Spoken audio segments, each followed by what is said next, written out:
मैंने सबकी सुनी और मैं जब बचपन में था, मैंने पहले भी शायद कहीं जिक्र किया है, तो मुझे सुनते रहते थे कि आज फलां जगह चोरी हुई है, चोर पड़ गए जी, उधर फलां जगह चोर पड़ गए, इलाकों के होती हैं बाज़। तो अब मैंने तो अपने दादाजी की गोद में बैठे हुए सिर्फ ये गुफ्तगू ही सुन रहा होता था। तो आहिस्ता आहिस्ता जो मेरे जहन में तसव्वुर बना वो ये था कि चोर जो है वो कोई जितनी कोई बड़ी भेड़ होती है ना बालों वाली, इस तरह के काले रंग के कोई जानवर होते हैं, और वो 4 पाँव पे चलते हैं और लंबे लंबे उनके कान होते होंगे, और वो पड़ते हैं और वो लोगों की चीज़ें उठा के ले जाते हैं। मुझे ये नहीं पता था कि चोर एक बंदा ही होता है, इंसान ही होता है।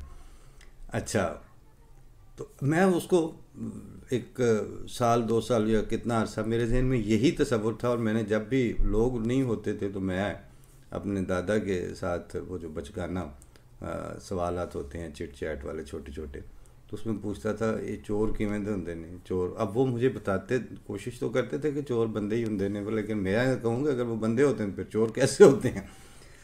अब ये तसव्वुर लेके तो मेरी परसेप्शन डेवलप हो रही थी।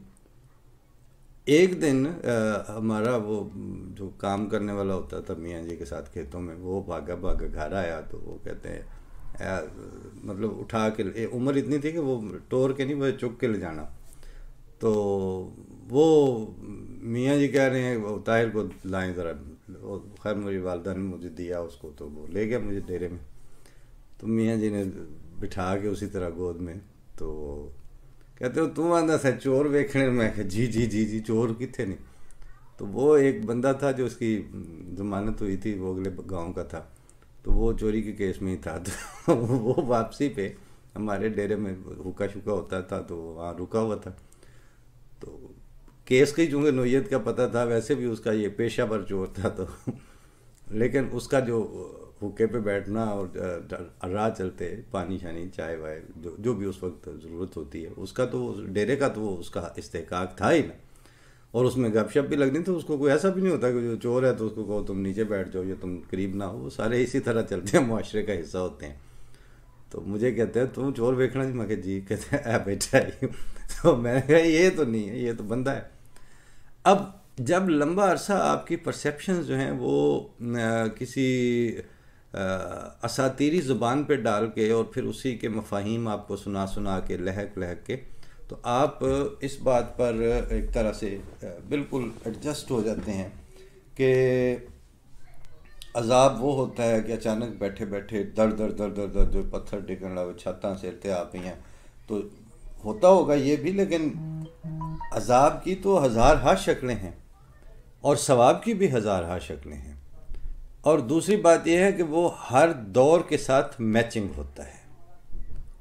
ये नहीं है कि इस वक्त ज़माना जो है वो कम्युनिकेशन के सैलाब में आया हुआ है, ज़माना जो है वो इस वक्त हाईली ग्लोबलाइज्ड है, और दुनिया जो है वो इस वक्त बिल्कुल 1 क्लिक की अप्रोच पे है एक दूसरे के।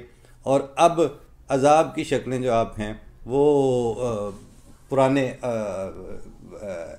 पैरामीटर्स के साथ उनको नापना शुरू करें। मैंने पिछले दिनों एक वीडियो देखी, ऐसे किसी ने प्रमोशन वीडियो थी, वो कोई कारों के बड़े से जो डीलर्स होते हैं वहाँ लाहौर में, तो वो अपनी गाड़ी का तारुफ हो रहा है, फिर ये कि ये ऐसी है, इसकी ये इसमें फ़ीचर्स हैं, और फिर ये कि ये इसकी जो फैक्ट्री प्राइस है वो जो अनाउंस्ड है वो तो 98 लाख है या 98 लाख की है। लेकिन ओन एक इस्तिलाह उन्होंने घड़ी है, और वो आज की नहीं है, वो जब मैं पाकिस्तान में था उस वक्त भी ये रिवाज था कि आप कार जो है वो बुक करवा देते थे, तो जब बुक करवाएं तो वो आपको मिलती है 6-7 महीने बाद। तो वो जो है उथली तबीयतें और वो जो जिनका कंपटीशन होता है कि वो जो मॉडल है वो हमारे पास आ गया है कि नहीं लेटेस्ट, फिर उन्होंने उसको शो ऑफ करना होता है। क्योंकि कार तो जो है वो तो कार का काम है कि आप बारिश में जा रहे हैं तो वो आप भीगे ना, आप उसमें सवार हों, आप सफ़र कर लें, उसमें ठंड है तो हीटर चला लें, गर्मी है तो एसी ऑन कर लें, स्मूथली आप ट्रैवल कर रहे हो। कार का काम सफ़र करना है, कार का काम आपकी इज़्ज़त बनाना नहीं है। लेकिन मसला ये है कि वहाँ कार वजह इज़्ज़त भी है गाड़ी का मॉडल, गाड़ी की मेक, उसकी कंपनी, उसकी कीमत, ये सारी चीज़ें, उसका साइज़, लंबाई, चौड़ाई, ये सारी चीज़ें वहाँ वजह इज़्ज़त हैं। तो और इज़्ज़त भी फिर वो जेहो जे कौन वाले उन जे खान वाले, जिनकी नज़र में इज़्ज़त होती है उनका खुद अपना मेयार क्या हो सकता है। और वो बंदों की किस्में और उनकी तादाद और उनकी टाइप्स, वो आम राह चलते इंसान से लेके तो आपके वज़ीर आज़मों तक हैं। वो हालतें आपके हाईएस्ट क्वार्टर्स तक हैं। इसीलिए तो वो बहुत सी चीज़ों पे कंप्रोमाइज़ भी नहीं कर पाते, उसका लेवल भी डाउन नहीं कर सकते। मुझे अपने ज़ाती तौर पर मुझे किसी ने वो एक जिना सुपर से वो कोट मिल रहा था किसी बड़े ब्रांड का। तो वो जब ज़्यादा बड़े ब्रांड होते हैं तो उनको पता होता है कि अब तो हमने ब्रांड ही बेचना है, कपड़ा तो वही है तकरीबन, उससे ज़्यादा अच्छा कपड़ा भी मिल सकता है, उससे बेहतर डिज़ाइन भी, उससे बेहतर टेलर भी मिल सकता है, और इसी तरह। तो वो फिर क्या करते हैं कि वो इस जगह पे करके जहाँ वो बटन लगे होते हैं ना, इसके साथ करके एक स्ट्रिप दे देते हैं जिस पे उस ब्रांड का नाम लिखा होता है। वो हम लेने गए तो वो पता किया, देखा तो जब कई हज़ार उस वक्त, तो जो अच्छे से अच्छा टेलर था वहाँ पर कोट की सिलाई जो थी वो 5,000 थी। तो उस सिलाई से कम अज़ कम वो 6 गुना ज़्यादा प्राइस में वो मिल रहा था वहाँ से। वो कीमत थी उस पट्टी की जो आपके इस बाजू पे लगी होती है। और मैंने जो साथ दोस्त थे, मैंने कहा भाई मैं तो जा रहा हूँ वहाँ, अपने हमारे दोस्त हैं सुपर टेलर्स वाले, इतनी अच्छी वो करते हैं सिलाई भी, तो मैं उनसे सिलवा लेता हूँ।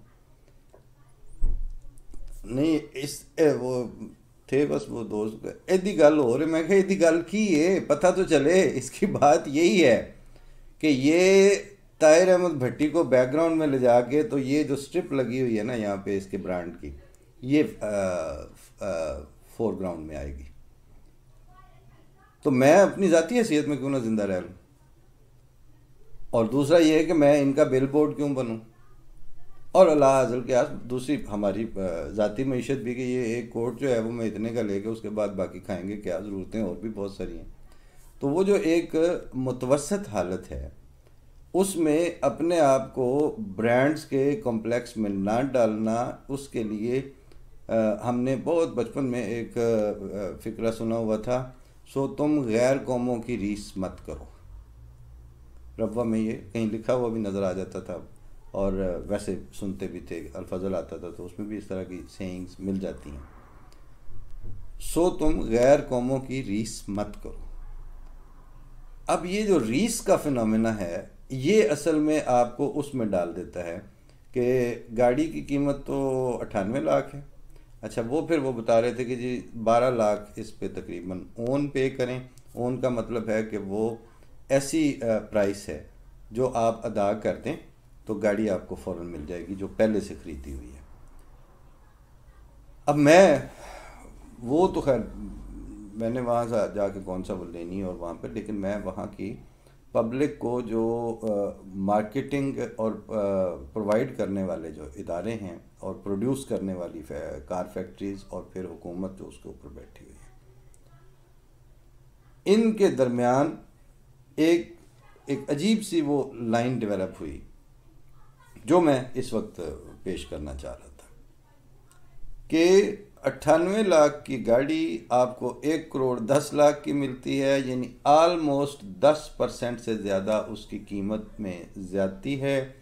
वो जो इंसान ख़रीदने वाला कंज्यूमर है उसकी जेब पर 12 लाख का ऑर्गेनाइज्ड सिस्टमेटिक डाका है, जो किसी का उन 12 लाख का कोई माँ प्यो नहीं है।